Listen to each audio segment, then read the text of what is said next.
বর্তমানে রাজ্যে বিদ্যুৎ বিল নিয়ে নাজেহাল প্রত্যেকেই। সামাজিক মাধ্যম থেকে শুরু করে বর্তমানে রাস্তায় এই নিয়ে প্রতিবাদ চলছে। গত এক মাসে এমন কি পরিবর্তন হলো যার কারণে এতটা বোঝা বাড়িয়ে দেওয়া হয়েছে গ্রাহকদের ওপর, এই প্রশ্ন করছেন সাধারণ মানুষ। আজ আমরা দেখব গত জুন মাস এবং জুলাই মাসের বর্তমান বিলের পার্থক্য কি রয়েছে। সাধারণভাবে বেশ কিছু বিষয় অতিরিক্ত দেওয়া হয়েছে এই জুলাই মাসে, যার মধ্যে উল্লেখ্য সানড্রাই। যে সানড্রাই জুন মাসে ছিল 0, সেই সানড্রাই জুলাই মাসে হয়ে দাঁড়িয়েছে 174 টাকা।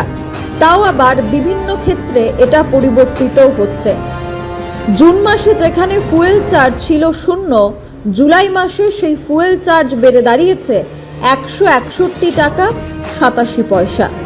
শুধুমাত্র তাই নয়, যেখানে প্রথমে স্থায়ী চার্জ বা ফিক্সড চার্জ ছিল 55 টাকা, সেটা বেড়ে পরবর্তী সময় হয়েছে 65 টাকা। ডিউটি অ্যামাউন্ট বা শুল্কের পরিমাণ যেখানে আগে ছিল 44 টাকা 26 পয়সা, বর্তমানে সেটি হয়ে দাঁড়িয়েছে 67 টাকা 78 পয়সা। এই প্রত্যেকটি দাম বেড়েছে আগের তুলনায়। তবে তার কারণ কি, এই প্রশ্নের উত্তর দিতে পারেনি ঠিকভাবে বিদ্যুৎ দপ্তর।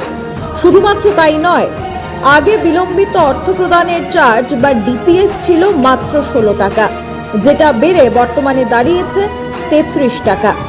একজন সাধারণ মধ্যবিত্ত পরিবারে এই অতিরিক্ত চাপ তাদের পকেট কাটছে।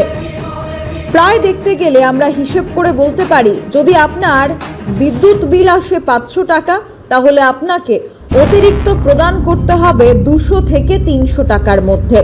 আর এই অতিরিক্ত চার্জ ঠিক কাদের পকেটে যাচ্ছে, এই প্রশ্ন করছেন সাধারণ ক্রেতারা। Bureau report, social Bangla.